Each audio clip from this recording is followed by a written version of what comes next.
On January 1st, we lost the best songwriter in the world, as far as I'm concerned. His name was Townes Van Zandt.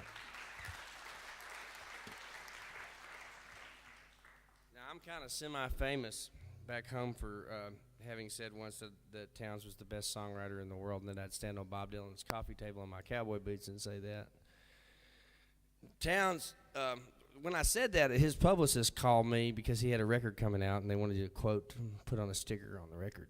And so I told him that. I got a big mouth. And Townes, I ran into him about 6 months later. He says, "Man, it really was nice what you said, and I appreciate it and everything, but I've seen Bob Dylan's Bodyguards, and I don't think it's a very good idea."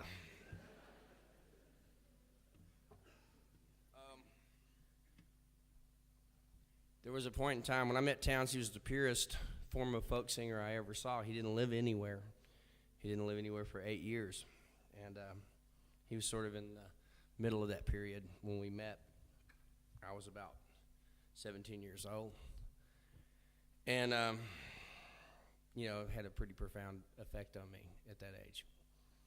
He was a really, really good influence and a really, really bad influence sometimes. But he, at one point, decided he was going to settle down. I've been living in a cabin in Williamson County in Tennessee, and I was going to go to Mexico for a little while. So I let him have the house I'd been living in, but I retained driveway rights, which meant that I could park my truck there whenever I came to Nashville. It was San Miguel Allende in central Mexico to Nashville. It's kind of a long commute, but it worked for me at that point in my life. And I was up there, my truck parked in the driveway, in about 77 or 78, I guess. And Townes became concerned that somehow my education had been neglected, because he discovered that I hadn't read a book called Bury My Heart at Wounded Knee, which is an incredible book by D. Brown about what my government did to Native Americans. It was the first really honest book about that. So Townes dug and found his copy, and he gave me that and a copy of War and Peace and told me to go read them. And then he hid the keys to my truck, so I couldn't leave. So I did some reading.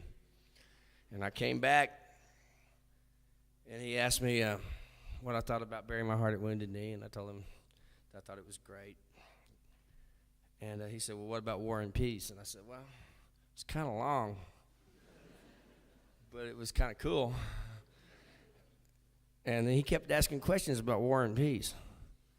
And it finally dawned on me after about a half an hour of being interrogated that Townes had never read War and Peace. His plan was he was going to get me to read it and then tell him about it. But he was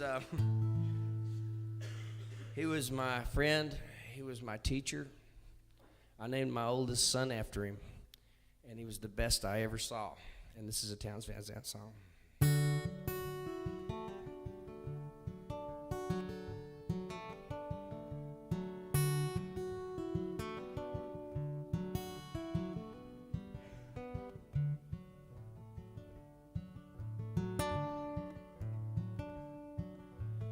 Ride blue and high and free, she leads you down to misery.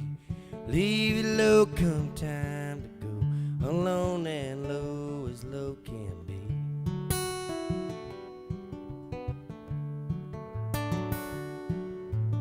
If I had a nickel to find the game, if I won $1, I'd make it rain.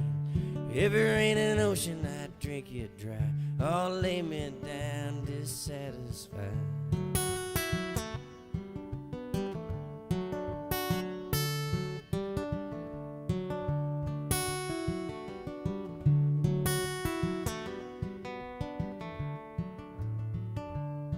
Now it's legs to walk and thoughts to fly, eyes to laugh and lips to cry, a restless tongue to classify, are born to grow and grown to die.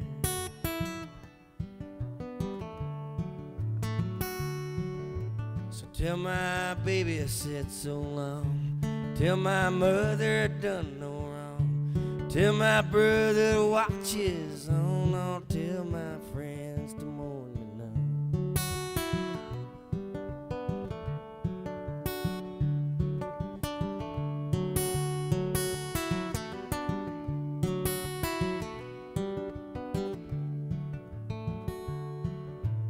chained upon the face of time, feeling full of foolish rhyme. Ain't no dark until something shines. I'm bound to leave this dark behind.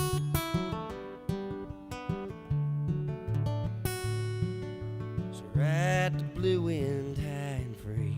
She leads you down to misery. Leave you low come time to go, alone and low as low can be.